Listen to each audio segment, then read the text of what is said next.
But first of all, may I learn to look at myself with the eyes of understanding and love.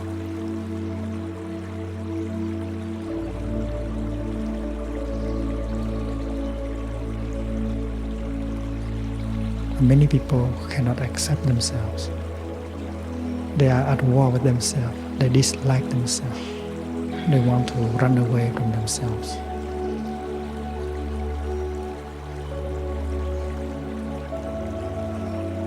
Because they have not been with themselves. They have not been there for themselves and touched themselves so deeply. Practicing looking deeply into oneself and to see the nature of the joy and of the pain within oneself, one will be able to accept oneself and to love and take care of oneself. Know yourself, connect to Atman. That is the practice of love.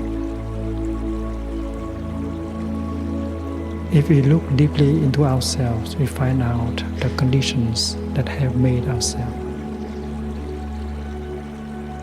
And then we accept ourselves with our suffering, our happiness at the same time. And we know that to love is first to accept us as we are, to accept the other person as she is, as he is. And looking deeply, we see how that person has been made. It is like a flower is made only of non-flower elements. That person has been made of elements that are not him, his ancestors, his parents, his society, and so on. So once we see deeply all the conditions that have made him or her, we'll be able to accept him or her like that, and to begin with that, to take good care of him or her. In the teaching of the Buddha, it is clear that love is made of understanding.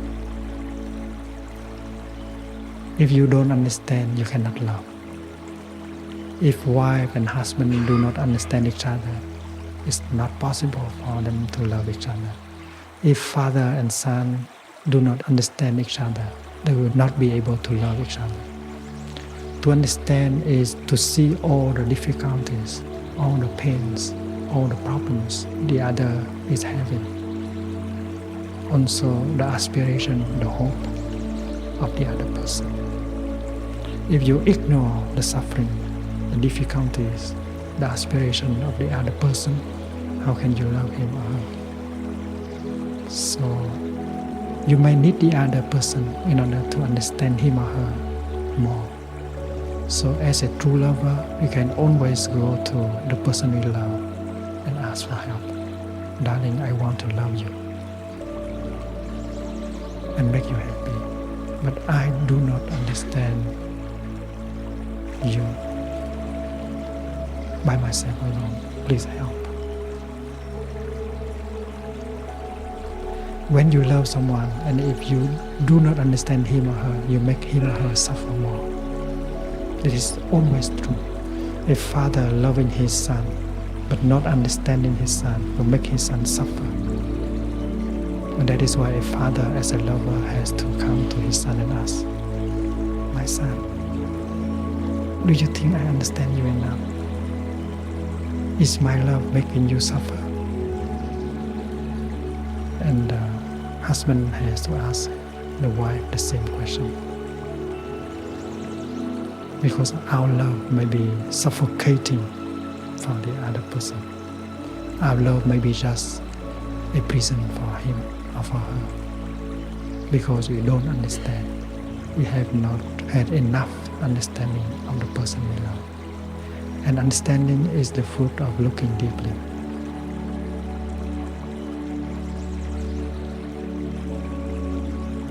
If you are not there, if you don't practice looking deeply, you won't understand. So the practice of mindfulness helps us to be there, to look deeply, to understand the other person, And as we practice, we need a Sangha. We need the other person to help us. Darling, I really want to love you and make you happy, but I need your help. Tell me what is in your heart. Tell me your difficulties.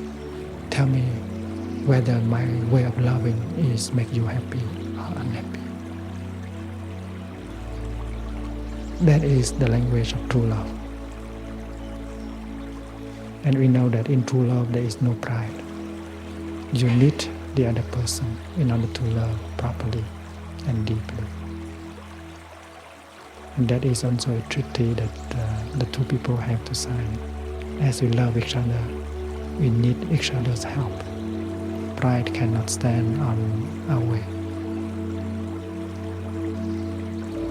Prajna is understanding, and Maitri is love. The two things are the same. Whenever there is Maitri, there is understanding. Whenever there is Prajna, there is Maitri. Whenever there is Maitri, there is Prajna. So we have to understand the other person. The other person is not like us. He has his own pain, suffering, and difficulties, and aspiration. The other person may be your son, your daughter, your spouse. We have to practice looking deeply in order to have insight into his nature, her nature, and we will need his help or her help to understand him or her.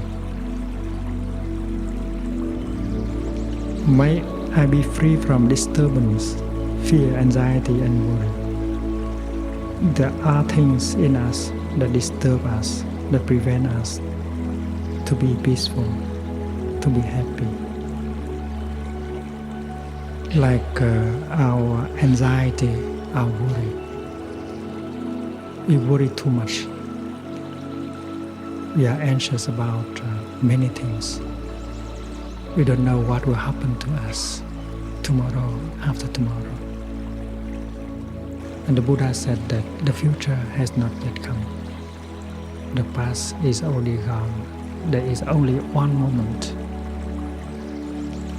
when you can be truly alive, the present moment.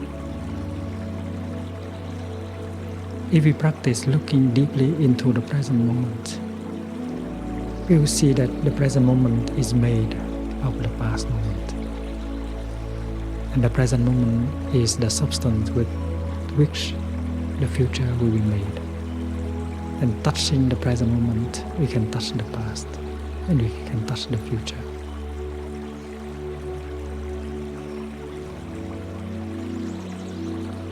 In this teaching, we can repair the past, because the past is still there in the form of the present. And if we touch the present deeply, we can heal the past. This is a wonderful teaching.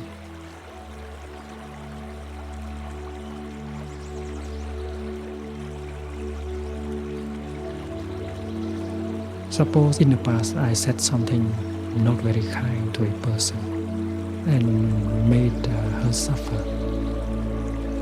And now she is no longer there, and I carry with me the regret that suffering is still there in the present. And if I touch the present, I can touch the past.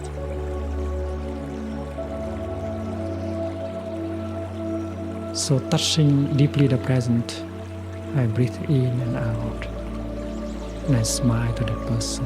I said, I'm sorry. Please enjoy breathing in with me, breathing out with me. I promise that I will never do that to another person from now on. When we practice like that, we can see that person smiling to you, and the wound may be healed. Just because you have the capacity of touching the present, you can heal the past.